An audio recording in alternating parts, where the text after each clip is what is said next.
صراحة أنا مشارك ضمن مجموعتين أو ضمن فئتين أو ضمن خطين. الخط الأول هو خط التيم، يعني فرق مع فريق. طبعا الخط مع فريق كنا نشتغل في مجال الروبوت. طيب هذا لما سوينا الفريق، طبعا الفريق كان اسمه سعودية روبو جاز. كان مدربنا السيد حسميلي. طبعا عبد الله كان أحد أعضاء الفريق. شاركنا قبل سنتين تقريبا في أبها تعسير، وحققنا المركز الأول في مجال المشروع كأفضل مشروع على مستوى المملكة. بعدين السنة اللي بعدها تطور الموضوع لأنهم صاروا يطلبوا فيها عمرية أصغر، وإحنا صرنا أكبر يعني صرنا ثاني ثانوي. يعني خلاص قررنا إنه إحنا نصير المدربين للطلاب اللي بعدنا عشان ندربهم للمرحلة الجاية أو للمسابقة السنة الجاية. فسوينا فريق ودربناهم والحمد لله يعني، بس إنه ما راح الفريق كله لأنه صار في فريق واحد يكون لازم منتخب من منطقة زي كذا، فشارك اثنين بس منا ما حقوا شيء.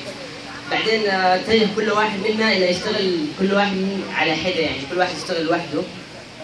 فاتجهنا إلى موهبة مؤسسة الملك عبد العزيز. الحمد لله بديت انا اشتغل على نفسي وسويت اختراع اللي هو ريشه دريل. الحين لما احنا نجي نبدل ريشه الدريل نحتاج وقت جدا عشان نفك راس الدريل. فسويت فكره انه نبدل الريشه حق الدريل في وقت جدا اقل. انا ما جبت الابتكار معايا، بس جبت الروبوت اللي كنت انا او كنا نشتغل فيه على شكل تيم يعني كفريق يعني. بالنسبه للمسابقه العالميه، بديت انا من هنا من المنطقه. ما كنت اصلا احلم اني اوصل لسويات الجيزان ابدا، وكانت منافسه مره صعبه، فكنت ارشح نفسي. وشيء ثاني انه كنت انا ثالث ثانوي، انه ثالث ثانوي خلاص لازم تكون في المدرسه ولازم اجتهد لانه اخر سنه وما عرفت زي كذا. بس انه ايش شجعني استاذ احمد مدخلي، ساكن هنا استاذ مدخلي، انه اشارك واستاذ علي تو مدير مدرسه. وشاركت الحمد لله، وصلت للرياض المرحله ما قبل العالميه.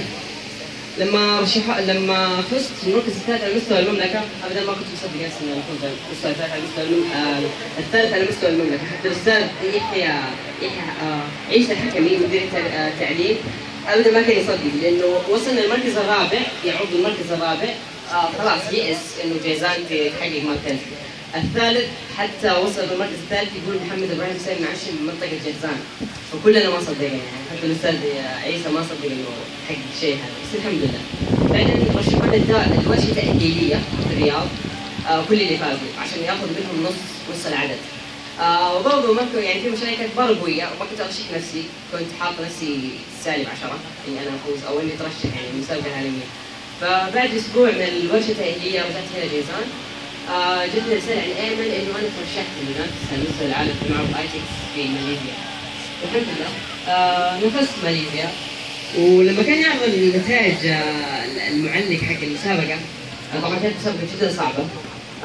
من افضل الدول او من اقوى الدول اللي كانت تشارك في المعرض كانت المانيا، وايضا امريكا، وايضا كوريا الجنوبية وكوريا الشمالية، وتقريبا اليابان.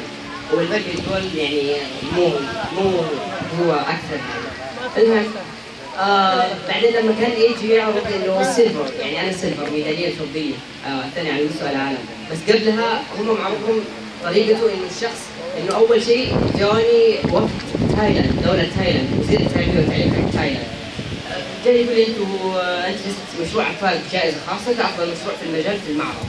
انا ابدا ما صدقت جدا، كان يعني منافسه جدا صعبه يعني، وانه اخذت جائزه خاصه من دوله تايلاند هذا شيء كبير.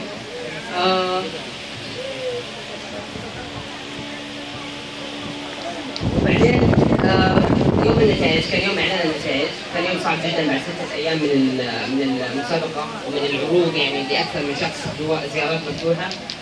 جاء وقت الميداليات، فالمعلق المسابقه بس يقول محمد ابراهيم ماشي. انا ما صدقت صراحه.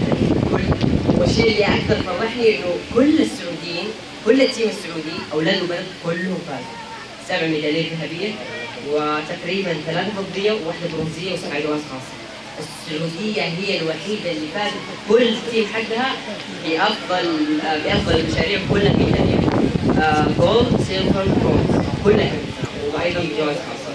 طبعا هذا اختصار للمرحله اللي انا او المسابقه اللي انا دخلت فيها. مشيت مرة ثانية ينافس مع إينوفا في بلجيكا كان يعمل أي شغل وراح أنافس بإذن الله. وهذا نهايتي وعندي بس تجربة